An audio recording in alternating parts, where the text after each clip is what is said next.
Hi everyone, this is Marie Blue Angel, and I am back with the Tropical Christmas. I'm very excited to see the end of this story, though I was checking the game dev's page, and it looks like there's going to be new content sometime at the end of this year, or by the end of this year, so I'm very excited about that. But for now, while we wait, let's get back into the story of A Tropical Christmas and see what happens after we, as the group, have done our little performance and see how the kids liked it. You did great today. Hopefully that's loud enough. He walks, his shoulder brushing lightly against mine as we weave through the room. Thanks. You too. You were better than me, honestly. You were so great as Dorian. He blushes and scratches his hair with his right hand. It was nothing. I've seen Maja play it a lot. You saw the poster in her house, right? I mean, they all did spectacularly, given that truly none of them were prepared for more than an hour. Oh, I didn't think I paid that much attention to the stuff. To be honest, the only thing I remember was the old Christmas tree with malfunctioning Christmas lights at our home. That's what I stared at when it was storming. Speaking of Maja, I was thinking about checking up on her. I reply, glancing over my shoulder to see her surrounded by a few kids, including Princess Payapa Pamplona. We walk past a group of boys gathered around Father Alon, who is still shirtless and flexing in his Magnus cosplay. The boys cheer him on, wide-eyed and fascinated, each of them attempting their own flexes. Look at him go! Isagani chuckles beside me. I was shocked to see Father Alon joining the performance. I knew he would be down for a performance, but not an anime cosplay. Honestly, this is a great surprise to see Father Alon joining in. His hand brushed against mine again, lingering longer this time. One more. All right, but you boys have to do it with me. 1, 2, 3, pose! Father Alon gives them an exaggerated pose, his muscles bulging. The other kids try to imitate the pose with their imaginary muscles. Think I could pull off that look? You've already got the build, Gani. But the wings and tattoos might be a bit much. We watch Father Alon strike another pose, and the kids follow suit. Rah! Give it more emotion, boys! Hurrah!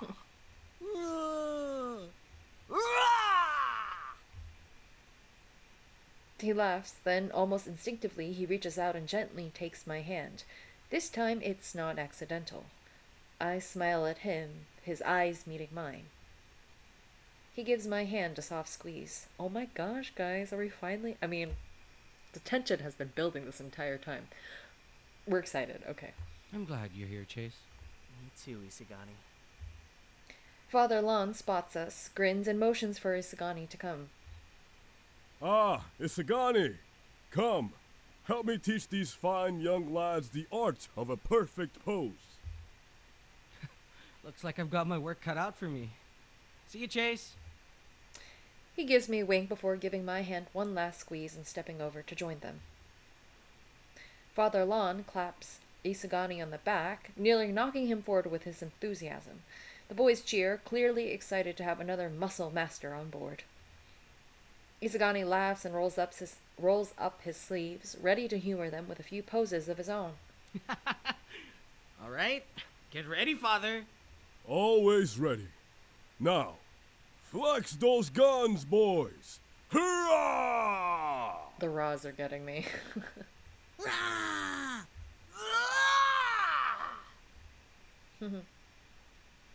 I turn away and spot Keith sitting at one of the nearby tables, eating pancit while chatting with Noelle. I approach them, smiling. Hey, guys! Heath, too bad you missed the play. Keith shakes his head, a smirk playing at the corners of his lips. Missed it? Not even close. Perla asked me to record everything. Oh, nice. I blink in surprise, feeling a bit caught off guard. Wait, you did? Yep, got the whole thing saved on my phone. Don't worry, nothing too embarrassing. Nothing at all. You did good. Especially Noelle here. Yeah, Noelle, you were great. You were totally in character. Thanks, man. I tried to stay in character as much as I could. Well, except for when the kids started laughing. Yeah, you definitely had them hooked. Bebop words by, delivering juice packets to everyone. How about a nice cold juice packet for you, sirs? What about you, Sir Keith? I would love one. Thanks. Bebop turns to me. What about you, sir? Care to wet your whistle? Or do you require a laugh? Wet your whistle, Bebot? What do you mean? Maybe it means make some noise or something. Guys, wet your whistle means have a drink. Oh, damn. That makes a lot of sense. What will it be, sir? Sure, I'll take some juice. I'd like one. Can we get an extra packet for Mr. Keefe here and Noel too? Of course! We actually have some surplus of juice available. Oh, nice. Were all the kids able to get double portions of juice? Yes, some of the kids actually prefer water than juice, so they just opted for the water. That makes a lot of sense. Good for the kids. Agreed. Research says that even if you drink fresh juices, it can't replace the benefits of drinking water throughout the day. Stay hydrated. Stay hydrated, everyone. Me with my wherever my 32-ounce metal water bottle is. Water replenishes the fluids that you lose when working out and other types of physical activities. By foregoing the juice, these kids have chosen the healthier option. It's literally right next to me. That's great. I should tell my kids that. And they seem to drink more juice than ever. Juice is good though. Or Pearl is my milk tea. Oh, but a yikes! I love milk tea. Sorry, Chase. I'm gonna have to disagree with you on that one. Keith, how's the video? Perla makes her way over, carrying a plastic bag filled with pancit and lumpia. She hands it to Keith with a gentle smile. By the way, here's some food for your kids. I wrapped it up for you. I put some extra pancit there just in case you guys want seconds. Thanks, Perla. The kids are gonna love this. You bet. The kids here won't stop having seconds. Junho won't stop having seconds as well. They're delicious! Have you seen Princess Payapa Pamplona and Stanislaw Manansala running to get some more? This is making me hungry. Oh, Bebot's here. Hello, Bebot. Good afternoon, ma'am. Care to wet your whistle, or do you require a laugh? What? Your whistle? What the... It means have a drink, Berla. A joke. We could all use a joke, right? Be my guest, Perla. Why do Filipino cooks always seem happy? I wonder. This sounds good. Why? Because they have a pansy for everything. Not the pun. A brief silence. It was deafening. Oh, before I forget. I am programmed with 1,024 jokes. Would you like more? I do love another joke. No, please. Thank you. Anyway, thanks a lot for the ponzu, Perla. I really appreciate it. Here.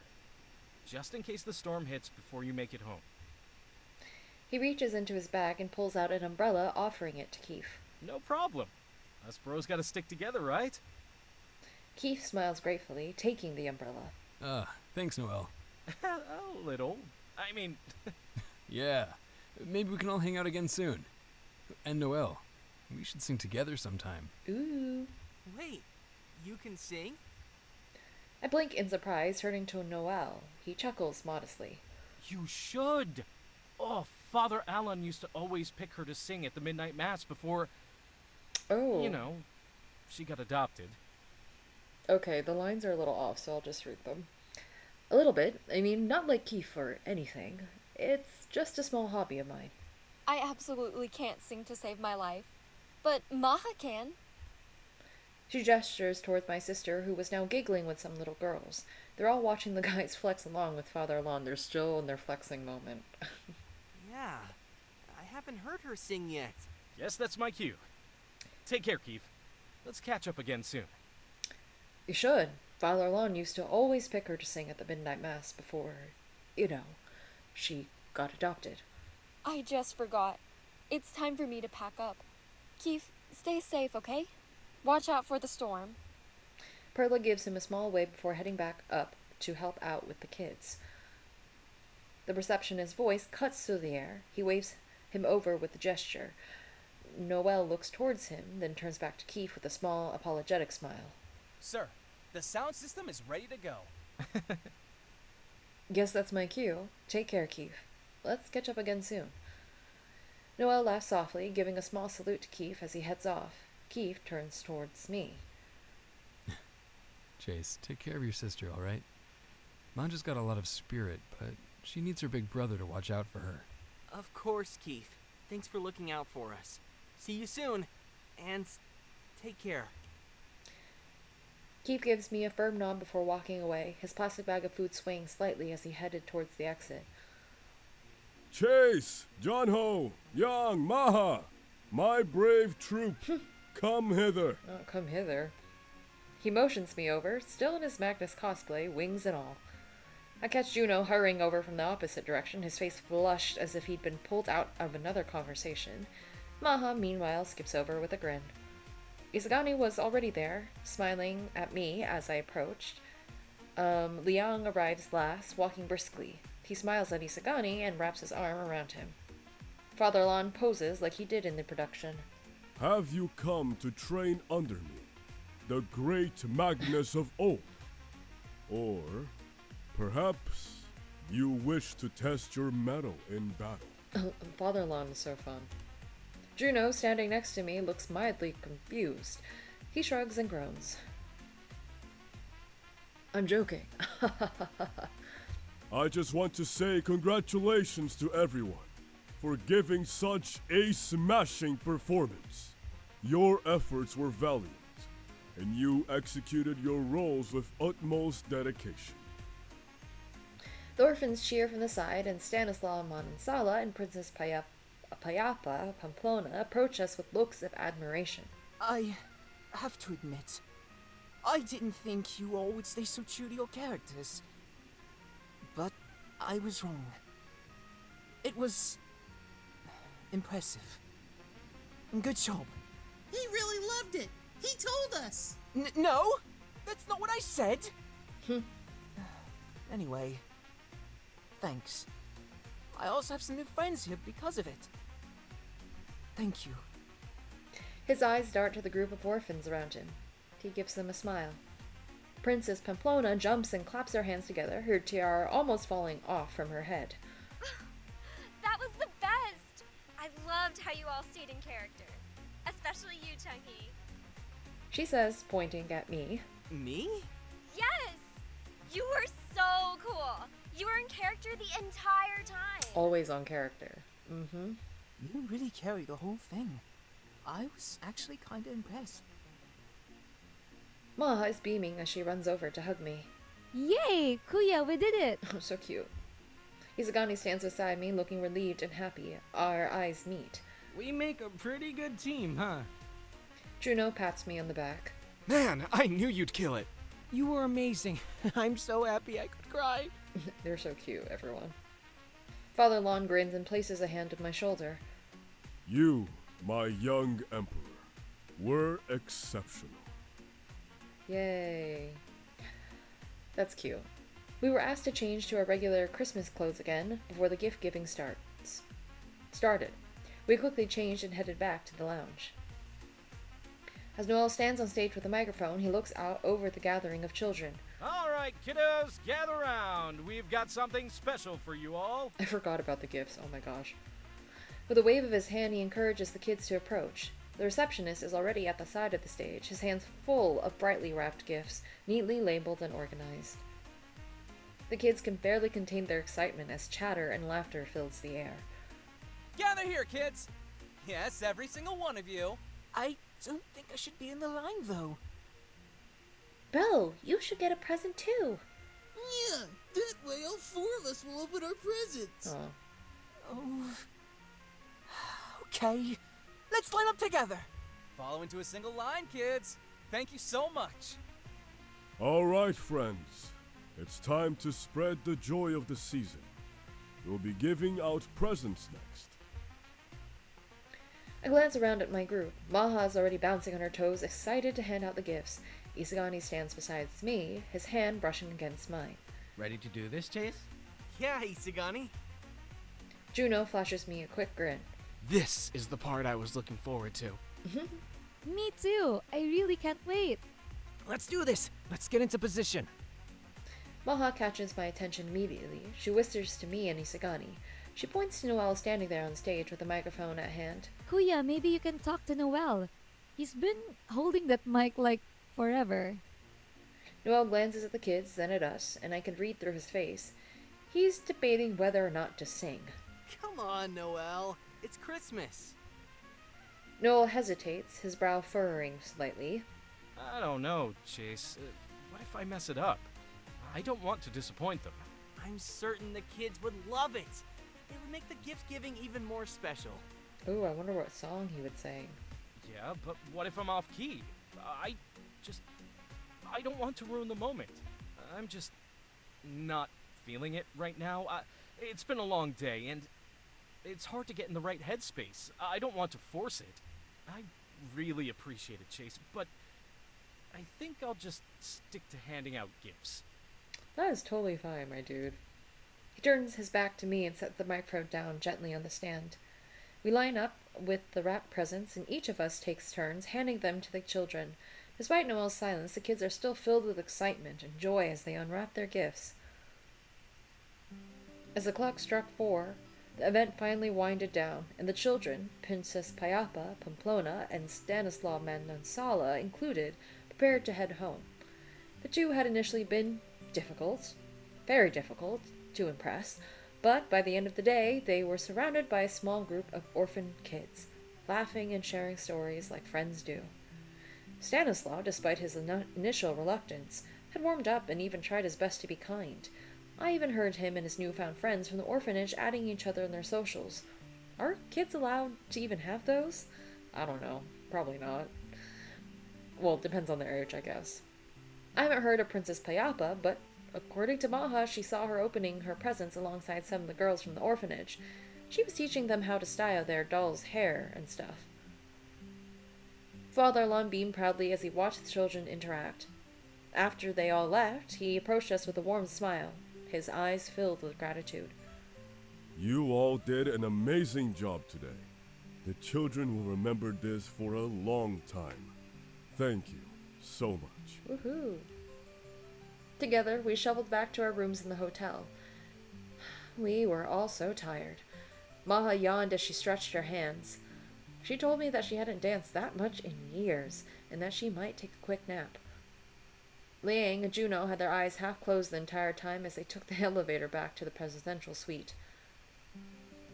By the time we reached our room, Isagani and I collapsed on the bed, occasionally chuckling as we talked about the event and the kids. He held my hand until I went to sleep. Sleep tight, Chase. What time is it? Are we going to eat dinner? Door knocking. Hello. The soft knocks at the door wake me up, and a gentle voice calls out. Kuya, are you awake? I groan softly, glancing at the clock. It's 8:14. We need to eat dinner. I take a look outside. No rain, no strong wind, or anything. The storm had finally subsided.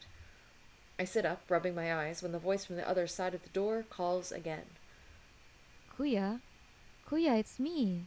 Maha, are you awake? Just woke up, Maha. Hold on. I look to my side. Isagani was still sleeping like a baby. I stand up and open the door to see Maha standing there, already changed into her regular clothes. Father Alon wants to talk to us, remember? Oh, right. Okay. I do remember. I just want to forget it. Yeah. Is he here? He's here, at the poolside. We can talk to him there. Oh my god, what's gonna happen? Sure. Give me a minute to change. Ma and I make our way to the pool area where Father Alon had asked to meet us. The lights around the pool flicker weakly, casting shadows across the empty water. Feels quiet. Too quiet. A lone man sits on one of the chairs, his face half hidden in the dim light. I've been trying to push everything aside, clinging to the hope that this party, this reunion by the beach would pass without confrontation, that somehow we could escape what Father Alon is about to tell us.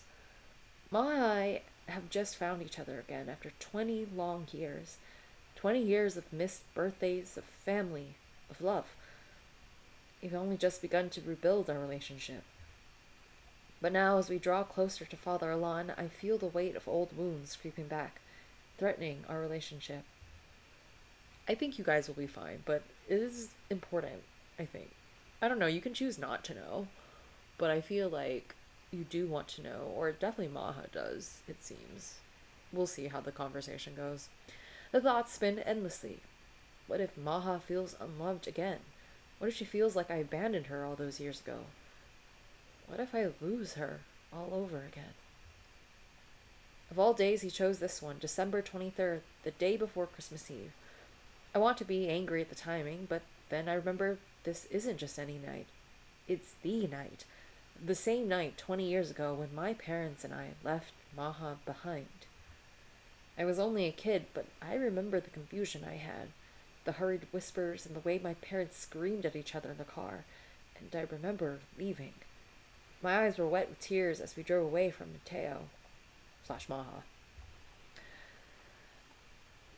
I don't want that to happen, ever again. I look at my side, to Maja. She smiles faintly. When we reach Father Alon, he's seated calmly. He's wearing his robe. The robe's wide sleeves drape over his arms as he sits, and his hands resting gently on his lap. Hello, Father. She steps forward and embraces him warmly. He returns the gesture with a giant smile, then motions for us to sit beside him. Hello there, Maja, Chace. I hope you both slept well. Father, did you go take a nap too? Once again, thank you both for earlier. The event would have been a disaster without your help. Of course, Father. Did the kids arrive safely? And how's the church holding up, Father? Everything okay there? Yes, the kids are safe. Thank you for asking. As for the church, Noel and a few volunteers managed to clean it up. Enough for the kids to stay there tonight. They're staying at the church? Don't worry, Kuya. It's safe from storms. I remember spending nights there with Isagani, Noel, and some of my other friends when we were younger. Exactly. And they're getting hot meals every day. So they'll be well taken care of. Father Alon clears his throat, his hands move slowly, and from inside his robe, he pulls out a slip of paper, the edges worn and frayed from age. I've been holding on to this for a long time. Guys, we've been waiting to know what's gonna happen here. I've been waiting. With trembling fingers, I reach for it, but I can barely bring myself to look. Maja held my hand. This is a DNA test. It's what I showed your mother all those years ago. Okay. The words are like a knife to my chest. I feel Maja's hand tighten around mine, and I force myself to glance at her. Your father. He wasn't Maja's biological father.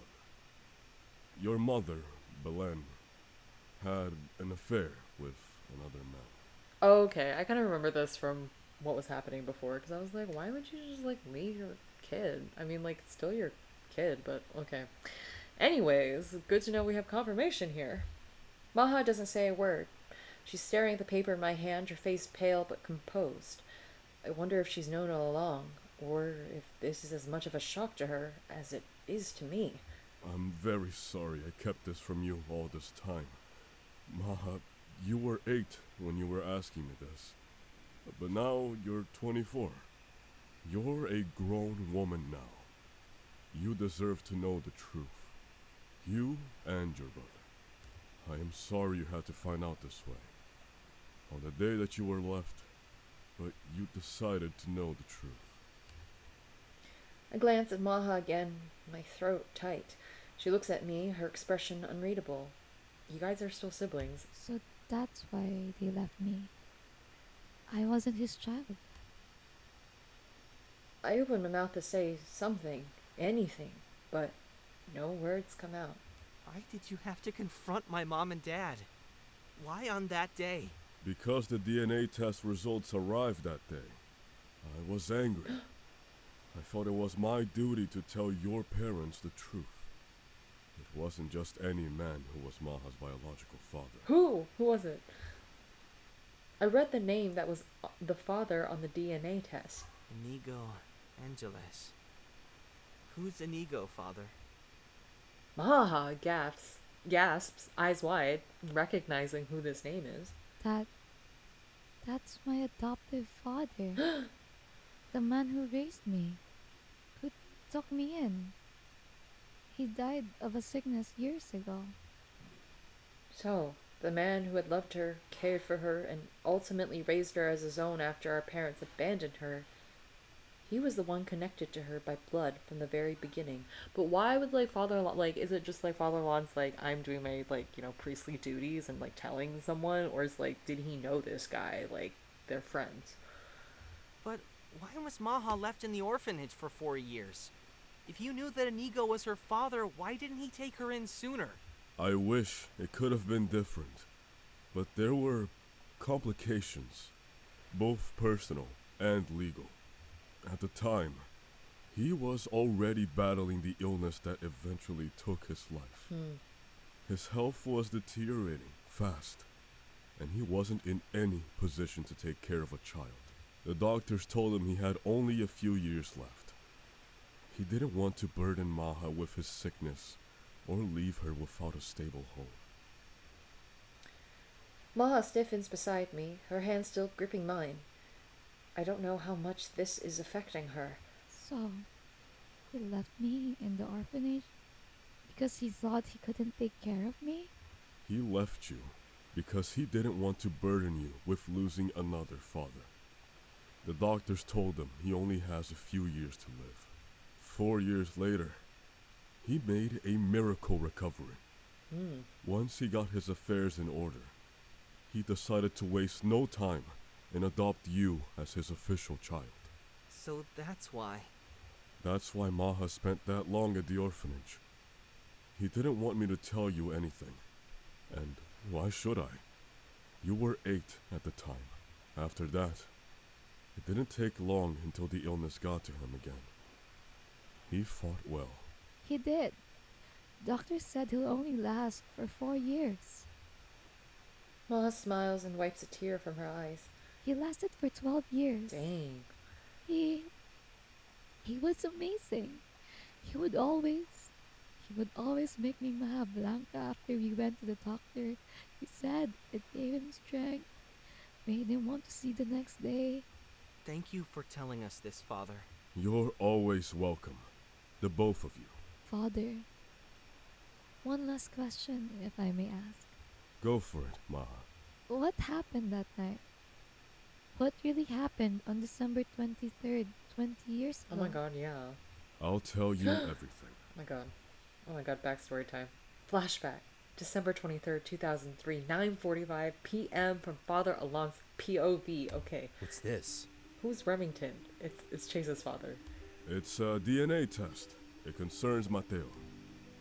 Belen's face went pale, and Remington's brows furrowed as he reached for the envelope. With shaking hands, he tore it open and scanned the results. He's not mine. You cheated on me? Belen opened her mouth, but no words came. She looked terrified. I didn't mean... Didn't mean to? What do you mean?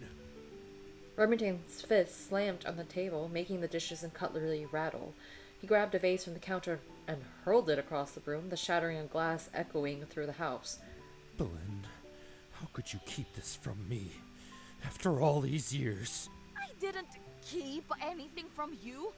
I didn't know the truth until now either. I didn't want to deliver this news so close to Christmas. But Remington deserves to know the truth, Belen. You lied to me, Belen. These results don't lie! I didn't lie to you, Remington. I didn't know. It's impossible for you to not know this, Belen! Her tears began to flow freely now, her sobs racking her body.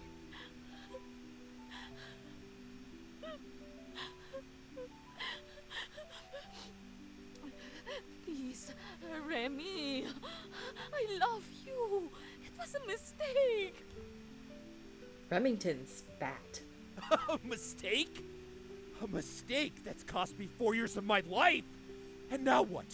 You expect me to just accept it? You've made a fool of me, Belen! A fool! That boy isn't even mine! All this time, I've raised someone else's child. Your lover's child! At that point, I could see where this was headed. Remington's mind was made up. Either we leave this place without Mateo, or I leave alone. I don't want anything to do with him. He's not mine. I mean, like, you're gonna punish the kid? The kid didn't have a choice. Belen stared at him, her face frozen in shock.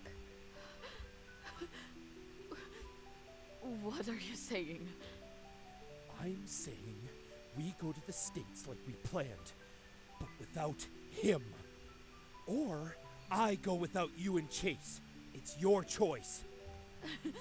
But I can't leave Mateo. He's our son, and... He picked up the envelope and waved it at her face. Then what is this, Belen? What is this? I don't want anything to do with Mateo anymore. I can't. Not after this. I can't look at him without seeing you and your infidelity. Belen wept bitterly, tears streaming down her face.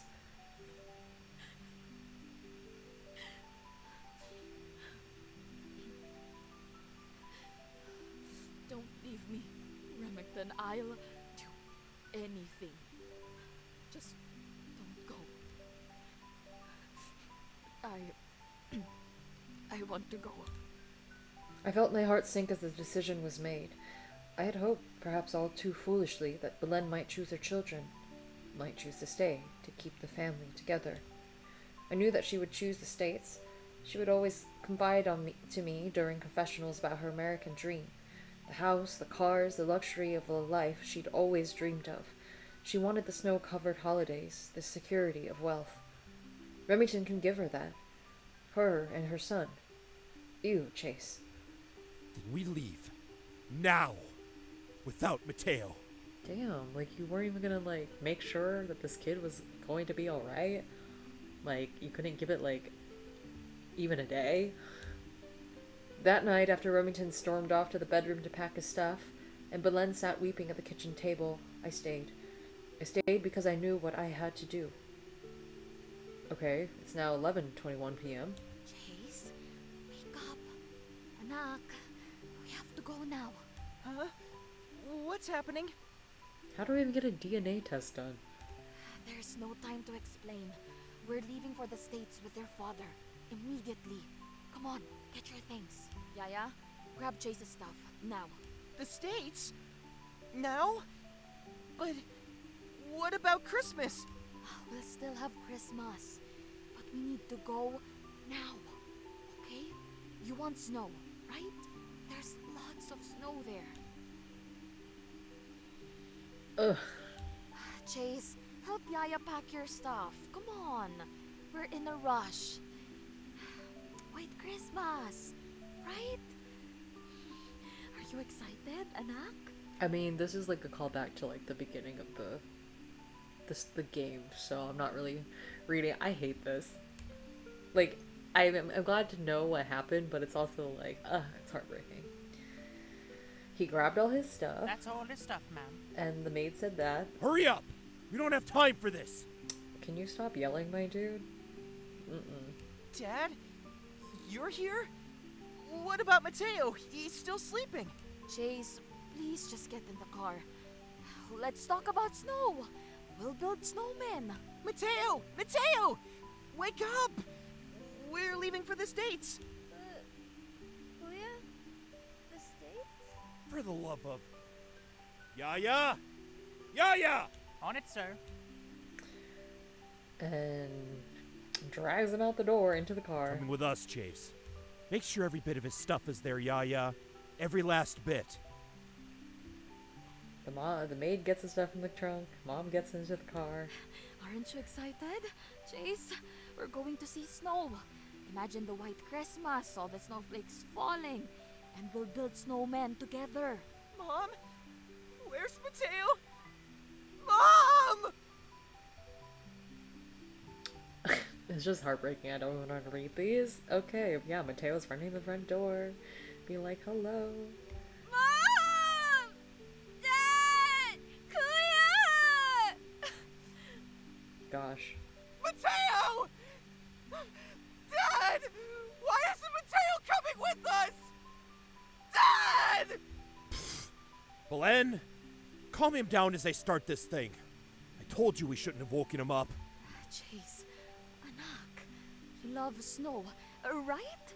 You will still have Christmas there. Let's home! Kuya! Oh, gosh. Roll the damn car window up, Belen.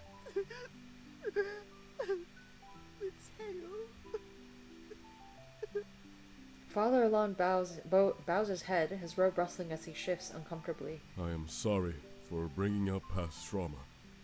I never wanted to hurt either of you. I can't even bring myself to respond at first, my mind spinning with the memories rushing back. I glance at Maja. She's standing beside me, yet I can only imagine what she's feeling right now. I know this is hard on you, Maja. And also to you as well, Chace. After a few minutes, Maja stands up, steps forward, and hugs Father Alon tightly. Thank you, Father Alon, for telling me the truth. For a moment, Maja pulls away, her eyes meeting mine. I need to be alone for a bit, Kuya. Before I can say anything, she turns and walks towards the beach, her steps slow as if she's processing everything. I watch her figure fade into the distance, her silhouette illuminated by the soft glow of the moon. I glance at Father Alon, who's staring off in the direction Maja disappeared. His expression is hard to read. Is he sad? Regretful? I don't know. He hasn't moved since Maja hugged him. I should go to her, shouldn't I? Father Alon's eyes finally meet mine. He smiles softly. Only you know what your sister needs right now, Chace. But give her a moment. Let her breathe. She is strong, but this is a lot. It is a lot. Oh my god. But what do you think I should do, Father? I don't know what to do. I think she just needs some time. Give her a moment to take it all in. But don't leave her too long, Chace. She needs to know you're still there for her. He gives a gentle nod. I'll excuse myself, Chace. Cleaning off the church is still ongoing. I need to help. And don't worry, tomorrow is another day. The midnight mass on the 24th will be special. I believe there will be healing. He pauses and looks back for a bit. See you. And oh, thank you for everything tonight. Thank you, Father, for everything. I close my eyes and sigh. The tension in my chest didn't ease. I had left her once, and now I didn't want to fail her again. So I decided to wait. I took a deep breath and sat down on one of the pool chairs, the cool air of the evening wrapping around me. Could I give her the space she asked for without abandoning her, even emotionally? Minutes passed, each one felt like an hour. The sound of the ocean was steady, but my thoughts were anything but. What if this had been all too much for her? With a sigh, I decide it's time to go after her. I make my way toward the beach, the sand cool beneath my feet. This is Boracay at night, alive with energy, yet you could tell that the people are already preparing for Christmas Eve tomorrow. People are already wearing Santa hats, and Fairy's holiday music drifts from the bars and the restaurants nearby, lively and full of energy. Strings of fairy lights hang from the palm trees, swaying gently with the breeze. It doesn't take long to spot her. She's standing by herself, just beyond the reach of the water where the sand is soft and untouched by the tide. The moonlight bathes her in a pale glow, highlighting the contours of her face. Maja. For a moment I hesitate. I can't help but wonder if I'm the right person to comfort her. I've been absent for so much of her life. What right do I have to show up now and expect to make things better? I approach quietly, not wanting to startle her. I take in the sound of the waves. For a while, neither of us speaks. We just stand there, watching the tide pull in and out, the water shimmering under the moon. Kuya, do you think they ever regretted it? Her question hits me hard. I've asked myself the same thing for years. Why they left, how they could live with that decision. I don't know. I wish I could answer that, Maja.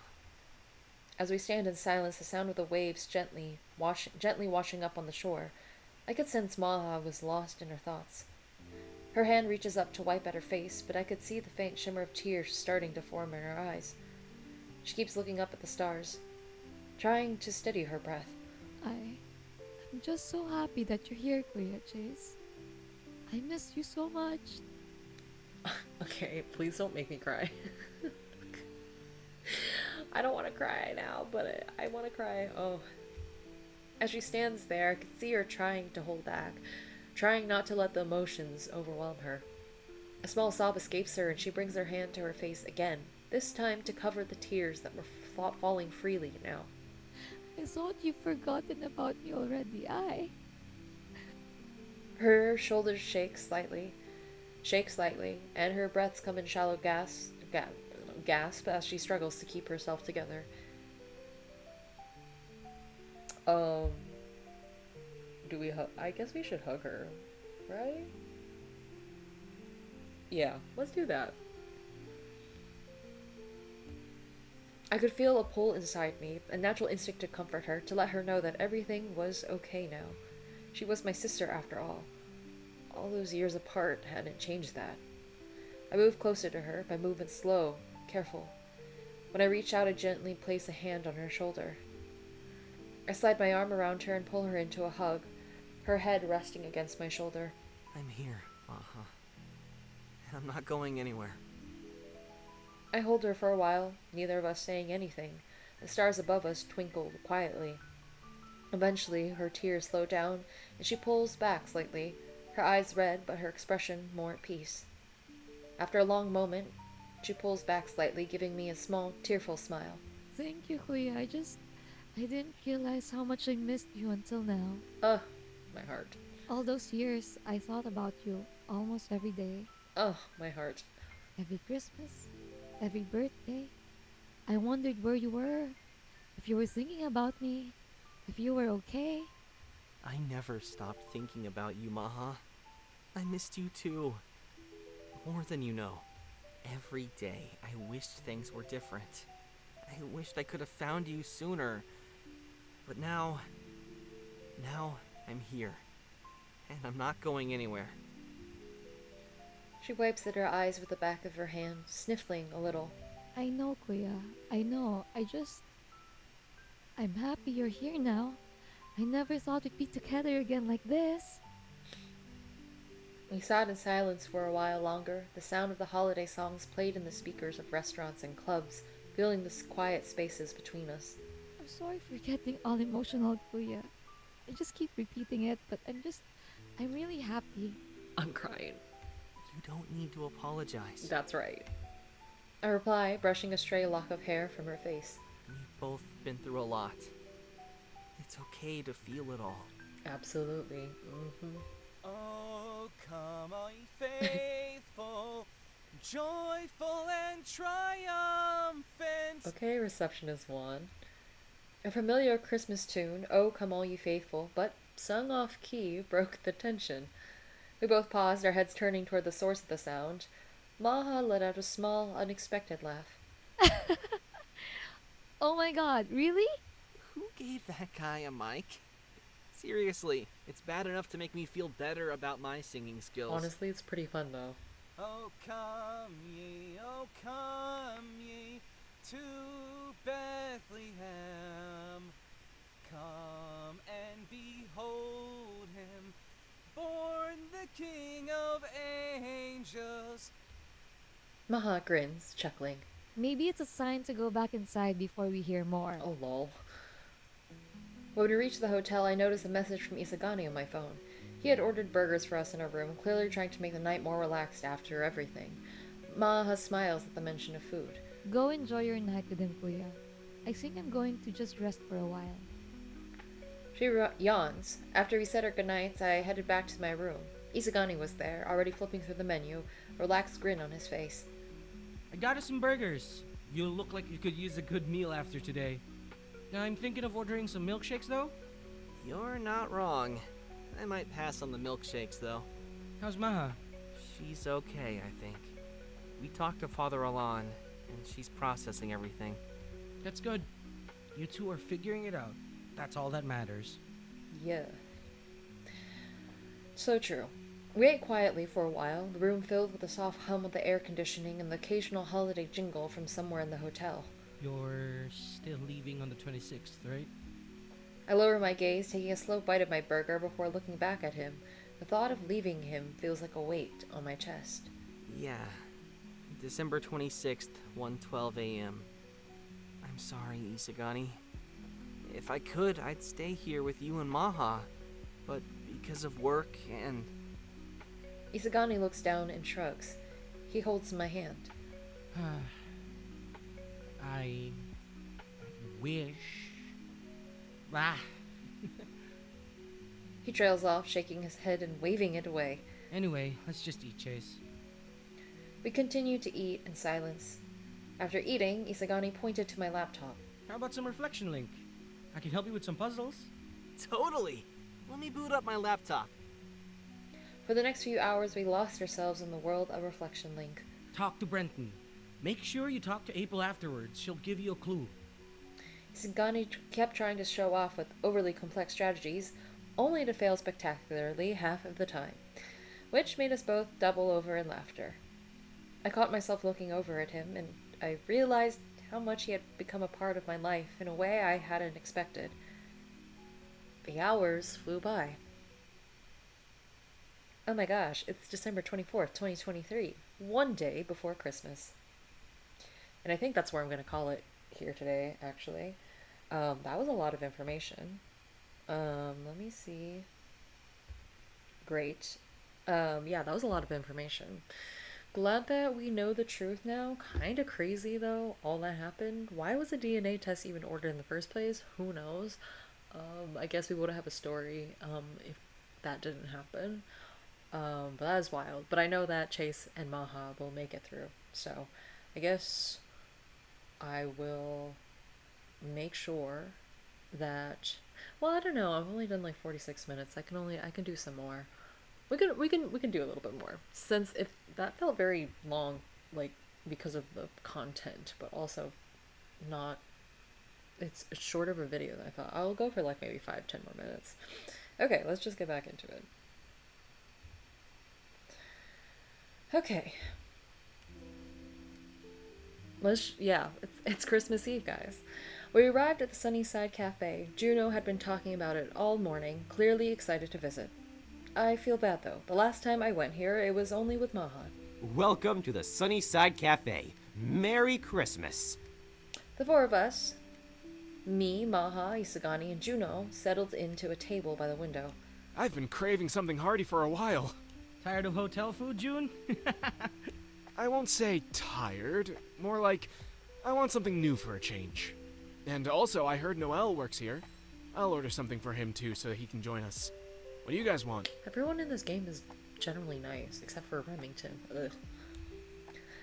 I looked over at Maha, who seemed lost in thought but smiled as she scanned the options. You know, I absolutely need to have the ube pancakes again. It was too good last time. Last time?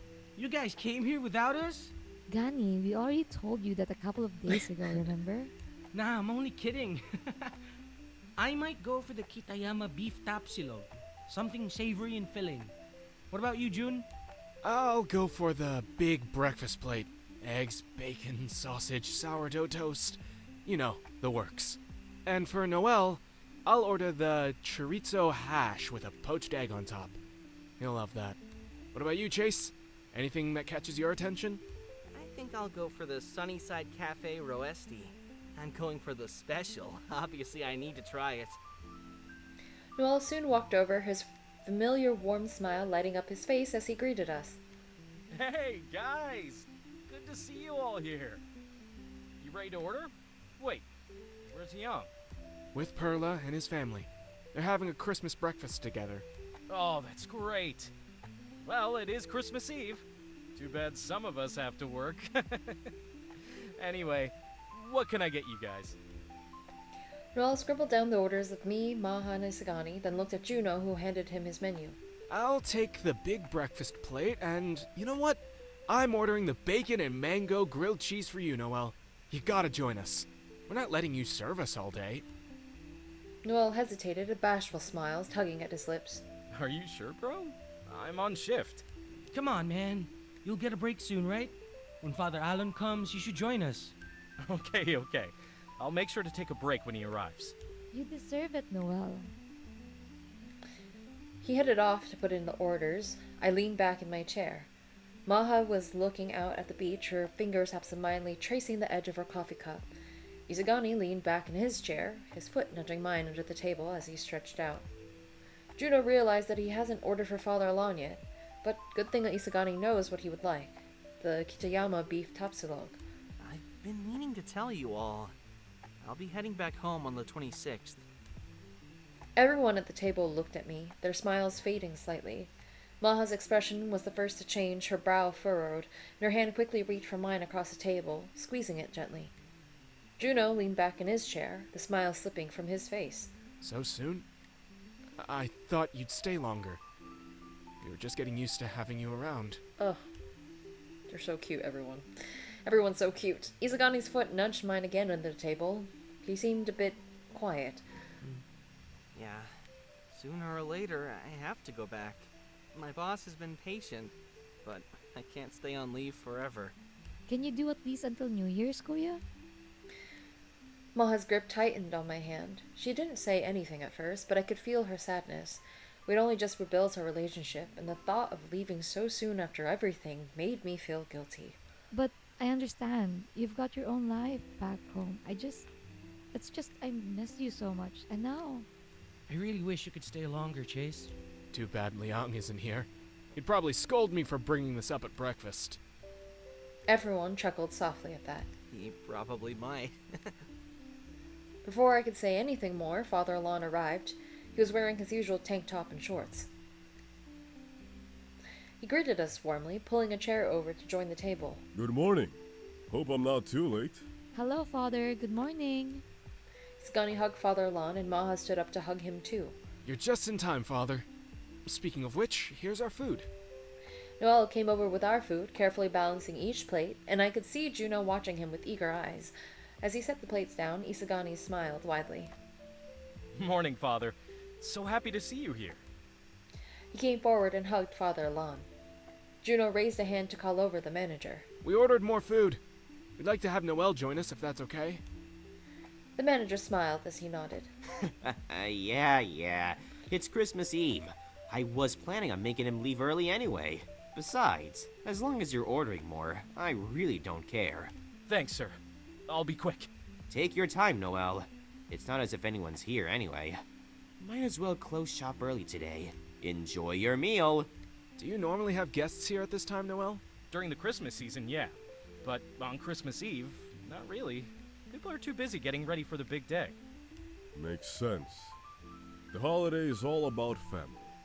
So most people would rather be at home with loved ones than eating alone in a cafe. Unless you're spending it by yourself, that is. The food looked amazing. Maha was already pulling out her phone to take pictures.